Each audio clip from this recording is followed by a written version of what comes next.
Okay, so we're up here at the cabin property. It's been a week since we've been up here, and I'm amazed at how much the leaves have turned. It's just a reminder that fall is basically here. The leaves have turned beautiful golden browns and yellows and reds in just the week that we haven't been up here. This is only about 36 inches in the ground right now, and the frost line up here is 40.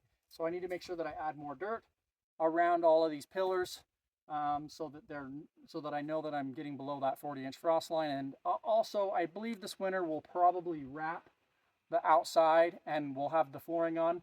Should keep it warmer under here, so that hopefully it's not as frozen under here. I would really hate on the first year having this cabin up here to worry about any steep and having any pillars that adjust, which it does get cold up here, so we'll see. Since we needed some dirt to put under the cabin, we decided to take it from the front of the cabin here so that we could create a flat spot for a future possible fire pit and sitting area.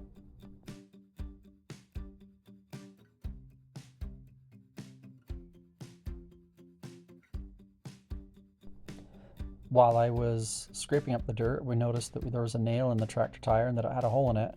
So we decided to hurry and just get the piles of dirt under the cabin so that the next time we're up here, we can have the kids help us spread it around the individual Sonos tubes. Plus, I have a lot to do with just a couple of hours of time up here before we have to leave, so we're just going to pile up the dirt for now.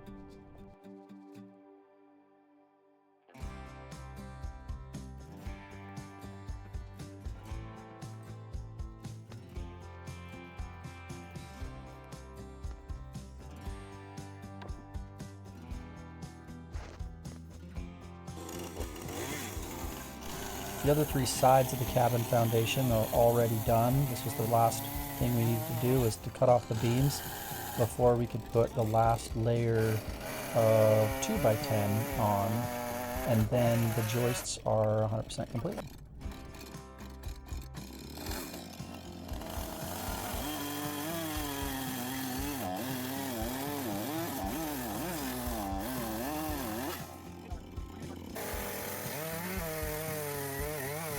When I got these beams, they were part of 42-foot long pallets that had a complete wooden decking on the top with nails about every 4 inches. So I wasn't surprised that I hit a nail, but the chain that I had on this chainsaw I had literally just put on 10 minutes before, straight out of the package. And as you can see from the next cut that I did, hitting that nail significantly damaged the chainsaw blade, chipped several of the teeth and made it really dull, really quick.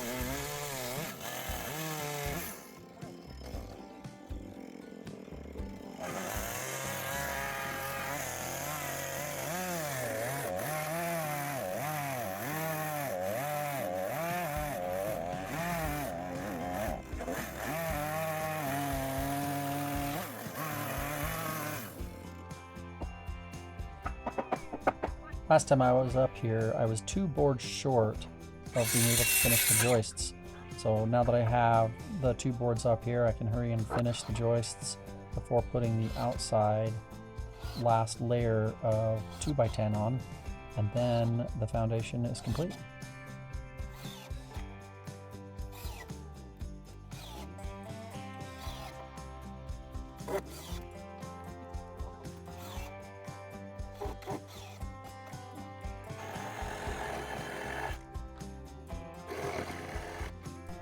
The 2 end corner pylons were about 2 inches farther out than the ones in the center. So we decided to notch them out so that the final fascia 2x10 piece would sit directly over the pylons. I feel that when I put the walls up in the future, this will put the weight of those walls, that downward pressure, more directly on the foundation.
This board had a little bit of bow in it, so I screwed in the two ends and then put a little bit of pressure on it to get it straight before I put the rest of the screws in.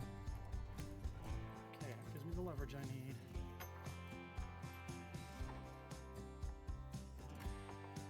There. Little more maybe?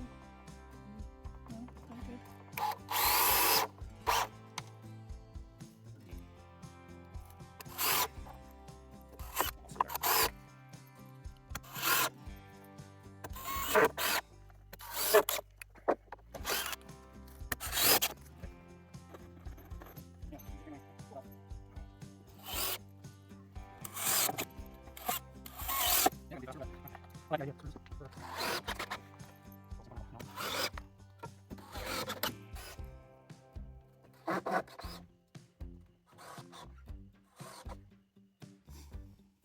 So this is a 6x6 post, so I'm using basically a 3-inch lag bolt. I don't remember the dimensions. 3/8 or something. Anyways, I'm using a 3-inch bolt to go in, and sometimes they do hit each other, so I try to offset them just a teeny bit so they don't hit each other. If they do, I can use that hole and actually put a lag bolt all the way through it, which I had here at the cabin. But so far it hasn't been an issue. They've been holding great. So, and I do put a washer on it, just really to prevent it from tearing up the metal or slipping through. You know, I want it to be a nice tight fit for years.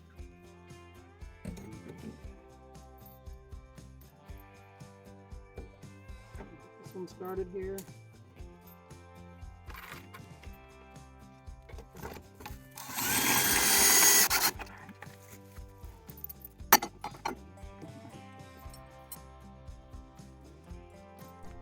I spent a long time looking for a bracket that would fit this application. I needed a bracket that had a 1-inch overlap between the top beam and the bottom beam. Surprisingly, I couldn't find anything on the market that fit this application, so I ended up having to make my own brackets.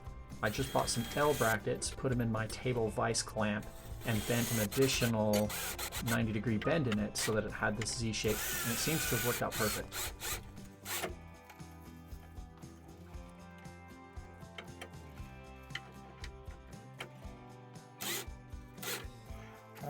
A stinging nettle under here.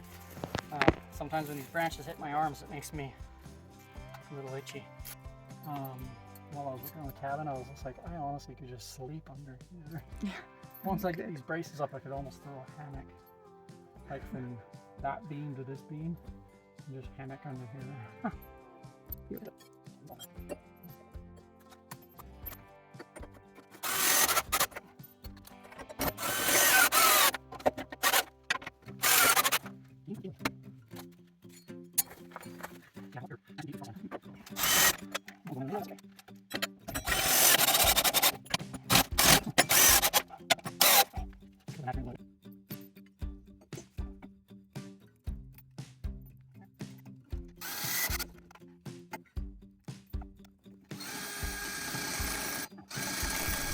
For some reason, this wood was too hard. I couldn't get the screw to go in, so I had to switch it to hammer drill for a minute there, and that did the charm.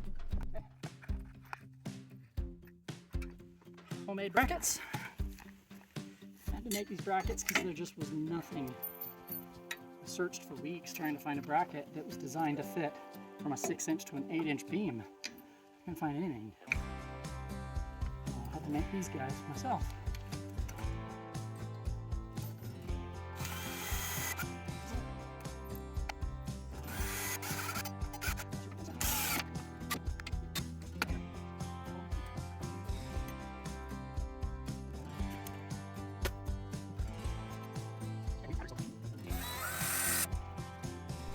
Back when lumber prices went really high, I gathered a bunch of pallets that were used for hauling semi-truck axles and broke them apart and sold the lumber.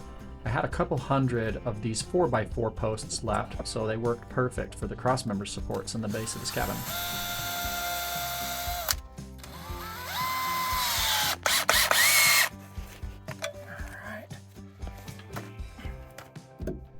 To attach the cross members, I used 8-inch exterior timber screws.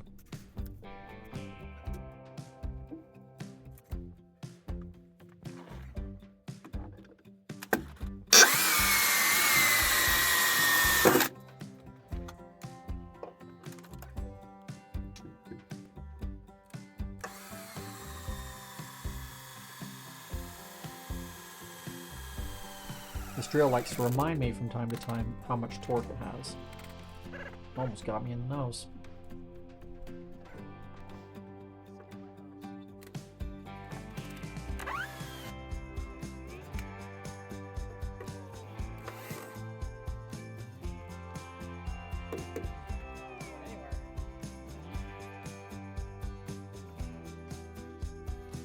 Thanks for watching. For our next video, we're hoping to install a radiant barrier and put some tongue and groove floorboards in.